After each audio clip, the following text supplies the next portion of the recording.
Hello friend, I am doctor Sangeeta Srivastava. आज जो मैं आपको बताने वाली हूँ भारत के विभिन्न शास्त्रीय नृत्य क्लासिकल डांस फ्रॉम इंडिया। तो इसके अंतर्गत जो हम पढ़ेंगे वो जो मैं बताऊँगी विभिन्न शास्त्रीय नृत्य, उनका इतिहास और उनके कॉस्ट्यूम्स और उनके मूवमेंट यानी मुद्राएं। तो आइए चलते, सबसे पहले हम नृत्य का इतिहास देखेंगे। नृत्य का इतिहास जो है मानव इतिहास जितना ही पुराना है।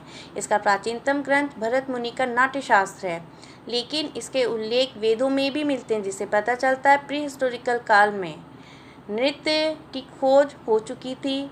इस काल में मानव जंगलों में स्वतंत्र रूप से विचरता था और इसके अलावा धीरे धीरे उसने समूह में पानी के स्रोतों, शिकारों इत्यादि के द्वारा क्षेत्रों में टिकना आरंभ कर दिया था।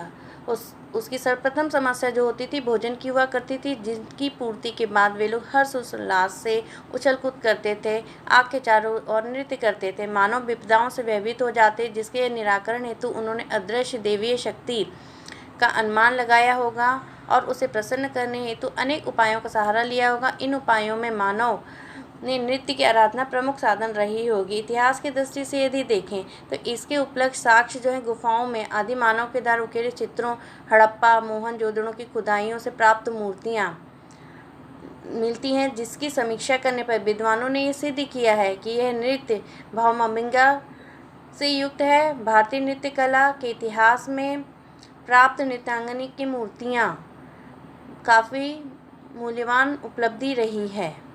तो इस प्रकार हम देखते हैं कि सिंधु घाटी सभ्यता के पश्चात नृत्य काल वैदिक काल, ऋग्वेद, यजुर्वेद, अथर्ववेद, सामवेद आदि आचार्य ऋषि मुनियों द्वारा इसकी स्थापना हुई और ऋग्वेद के प्राचीन ग्रंथों में से एक है, जिसमें कि नृत्य संबंधी प्रचुर मात्रा दृष्टिगोचर होती है।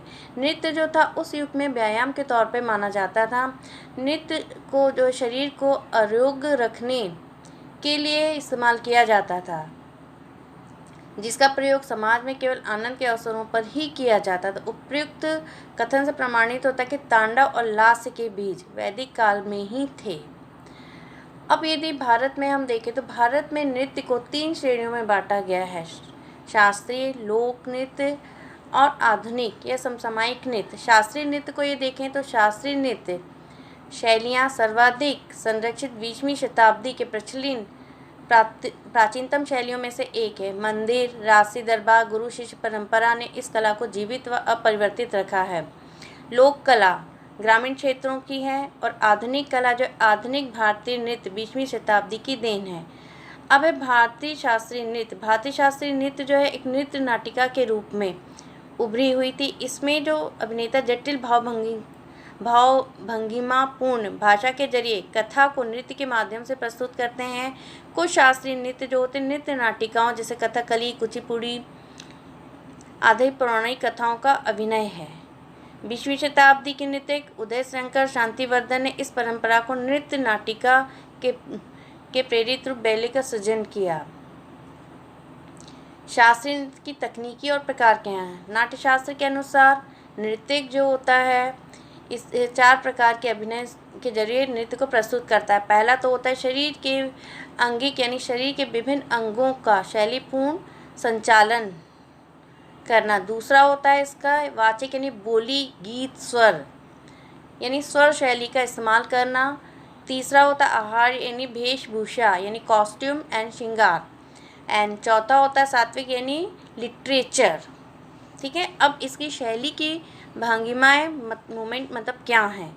शरीर के प्रत्येक अंग जिसमें आँखें, हाथ सर्वाधिक महत्वपूर्ण होते हैं, पारंपरिक तौर पर मुद्राओं पर निर्धारित होते। इसमें आप देखोगे कि जो मुद्राएं जो हैं, ठीक है, ये हर एक अंग के लिए, शरीर के हर एक अंग के लिए इन्होंने बताई है नृत्य में कितनी मुद्राओं का इस्तेमाल होता है। जैसे सिर के लिए 13, भौं यानी आईब्रो के लिए 7, नाक के नोज़ के लिए 6 एंड गालों के लिए चिक के लिए 6, थोड़ी यानी चीन के लिए 7, गर्दन यानी नेक के लिए 9 एंड वक्ष यानी थोरैक्स के लिए 5, आँखों के लिए 36, पैरों व निम्न अंगों के लिए 32। इसके अलावा नृत्य जो होता है ये भूमि पे पैरों के द्वारा और हवा में भी जो होता है 16 जो है निर्धारित किए हुए हैं। इसके अलावा पाँव की जो विभिन्न गतिविधियाँ होती हैं, इसमें इठलाना, ठुमकना, तिरछा चाल चलना, ताल सावधानी इत्यादि जो है इसमें शामिल की जाती है। अब भाव यदि मुद्राएं देखें तो यहाँ पर हाथ की जो मुद्राएं होती हैं, हस्त मुद्रा, जो कि दोनों हाथों के द्वारा मुद्राएं जो होती हैं लगभग 30 के करीब होती हैं। इसी तरह जो है इसमें जैसे हाथ में एक पताका मुद्रा होती है, उंगलियां आगे बढ़कर अंगूठे के साथ मिलकर जो है गर्मी, बरसात, रात्रि, वन, घोड़ा, पक्षी उड़ाने का दिखाया जाता है। जैसा कि आप लोगों ने देखा है कि कई बार क्या होता है कि हम लोग लाइट जब जाती है तब मोमबत्ती की रोशनी में जो होता है तब हम जो है अपने हाथों को तरह तरह की आकृतियाँ बनाते हैं। नृत्य में भी जो है कुछ इसी तरीके का प्रयोग किया जाता है। इसके अलावा पताका मुद्रा में ही जो तीसरी उंगली मोड़ना का अर्थ होता है मुकुट, वृक्ष विवाह, अग्नि द्वारा राजा का होता है। फिर है केकड़ा के द्वारा दोनों हाथों का प्रयोग करके उंगलियों को जोड़ना, मधुमक्खी का छाता बनाना, शंख बनाना इत्यादि। तो इस तरीके से एकल नृत्य नाटिका में अभिनय करते हुए पुरुष या महिला के चेहरे पे भाव, मुद्राएं, मिजाज जो होती उनके चरित्र के आधार पर होती है। अब हम देखें तो हमारा भारतीय विविधताओं से भरा हुआ है। हमारा भारत देश जो है विविधताओं से यानी डाइवर्सिटीज़ से पाई जाती हैं, जिसकी वजह से यहाँ पर कलाएं जो है कई रूप में सामने आई। साथ ही कला के हमें कई रूप देखने को मिले हैं, अलग अलग जगहों पर मिले हैं। यहाँ नृत्य के भी कई रूप मौजूद हैं। अलग अलग दिशा में माने तो नृत्य स्वयं अपनी मुद्राएं बदलकर सामने आता है और यही मुद्रा जो है एक अलग शास्त्रीय नृत्य का रूप लेती है, जो कि विभिन्न प्रकार के हैं। जैसे इसमें भरतनाट्यम को हम देखते हैं। भरतनाट्यम जो है भारतीय शास्त्रीय नृत्य का सबसे बृहद और पुराना नृत्य माना गया है। यह एक तमिलनाडु में इसका विकास हुआ है और ये मंदिरों के आसपास से इसमें हुआ है। भरतनाट्यम जो है अपनी विशेष मुद्राओं के लिए मशहूर है। ये स्थायी ऊपर धड़ और नीचे घुटनों के साथ मुड़े पैर इसकी मुद्रा का एक खास रूप देते हैं। इसकी खासियत जो है ये भाषा को व्याकरण के रूप में यानी ग्रामेटिकल रूप में दिखाती है। नृत्य का प्रदर्शन प्राय संगीत और गायक के साथ ही होता है। कथक को देखें तो कथक जो है, कथक की उत्पत्ति संस्कृत की कथा से हुई है। संस्कृत में कथा कहने वाले को कथक कहा जाता है। यहाँ कथक की उत्पत्ति भक्ति आंदोलन के समय हुई थी और इसमें जो है भगवान कृष्ण की कहानियों को नृत्य के रूप में दिखाया गया है।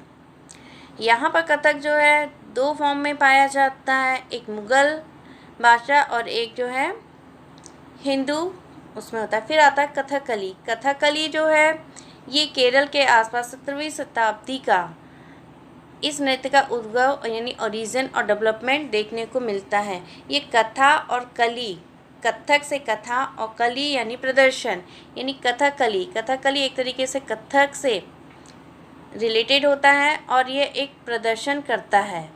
इसमें जो नृत्यक या नर्तकी जो भी होती हैं उन्हें एक विशेष प्रकार से सजाया जाता है। इसमें बहुत ही रंगीन कलर का कलरफुल मेकअप किया जाता है। विशेषतः पोशाक में पुरुष इस नृत्य को करते हैं।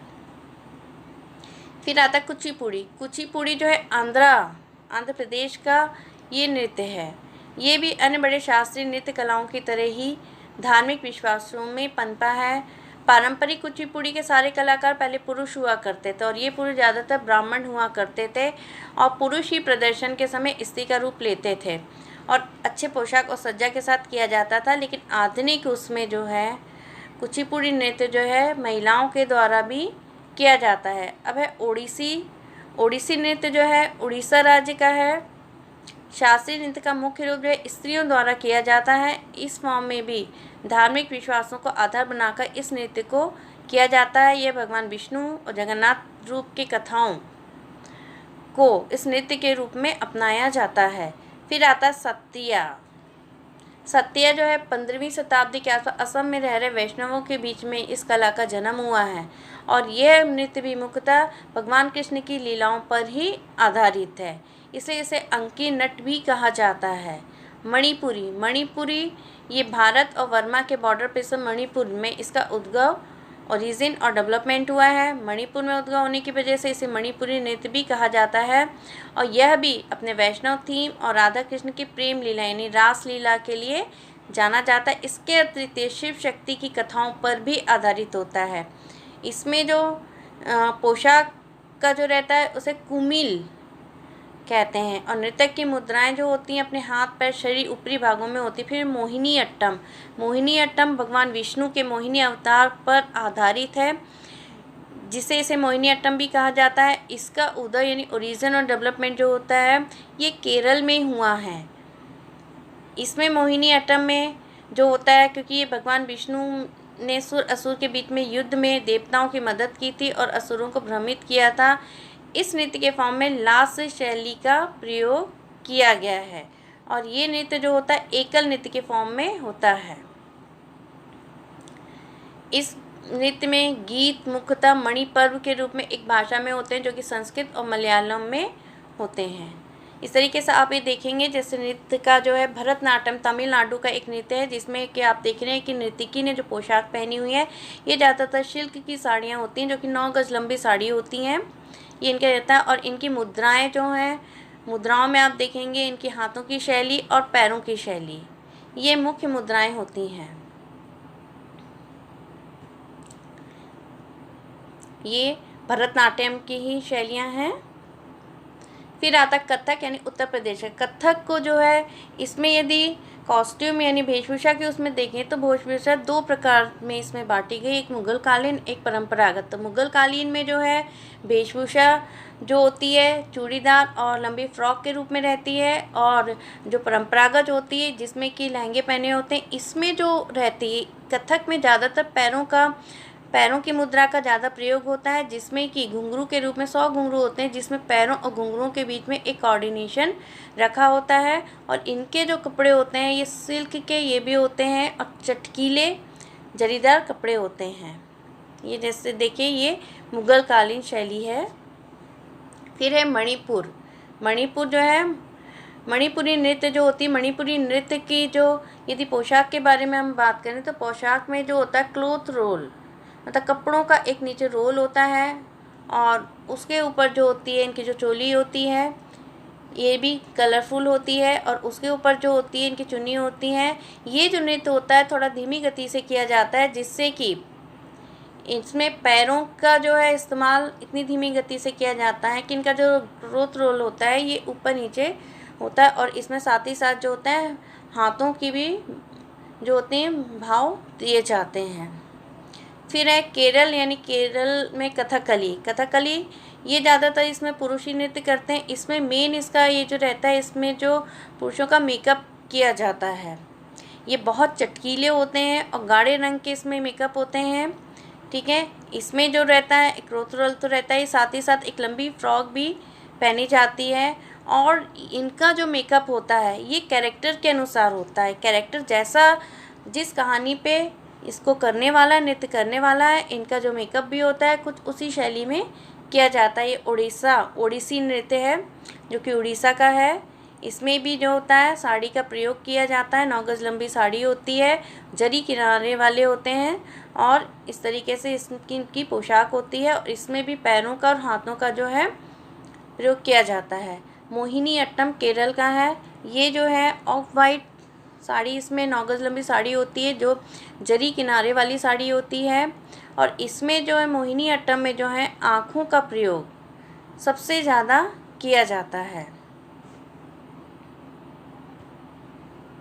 कुचिपुड़ी नृत्य जो है ये आंध्र प्रदेश का नृत्य है। इसमें भी चटकीले रंग के पोशाकों का इस्तेमाल किया जाता है और इसमें आप देखेंगे कि विभिन्न मुद्राएं इसमें दी गई हैं। और यहाँ पर आप देखेंगे कुचिपुड़ी नृत्य में जो है मुद्राओं के द्वारा जो है इन्होंने कमल स्वरूप बनाया है। ये कई तरीके के जो है स्वरूप इसमें बनाते हैं। ये जो है विभिन्न मुद्राओं के द्वारा, हाथों की मुद्राएं, इसमें आँखों का प्रयोग हुआ, पैरों का भी प्रयोग हुआ है। पूरी इनकी बॉडी आप यदि देखेंगे तो बॉडी में जो है कमर के ऊपर का हिस्सा जो है ये इन्होंने जो है इसमें मूवमेंट दिखाया जा रहा है। ये आप देखेंगे कथकली का। कथकली में आप फेस यदि आप देखोगे तो एक्सप्रेशन जो है अलग अलग एक्सप्रेशन दिए हैं इनके मेकअप में। इसमें सबसे ज़्यादा आँखों का और आईब्रो यानी भौं का प्रयोग इसमें सबसे ज़्यादा किया जाता है। जैसा कि आप ये देख रहे हैं हर एक फेस में जो है अलग अलग एक्सप्रेशन जो है दिखाई दे रहे हैं। ये आप देखेंगे, इसमें भी आप देखेंगे कि अलग अलग एक्सप्रेशन इसमें दिए गए हैं, दिखाई दिए जा रहे हैं। आप ये देखिए, ये जो है ये वाला जो है, कहीं इन्होंने एक्सप्रेशन दिए हैं, कहीं एकदम शांत रूप है, कहीं इनका क्रोध रूप है, कहीं विस्मय रूप है, कहीं खुशी वाला रूप है, कहीं डर वाला रूप है।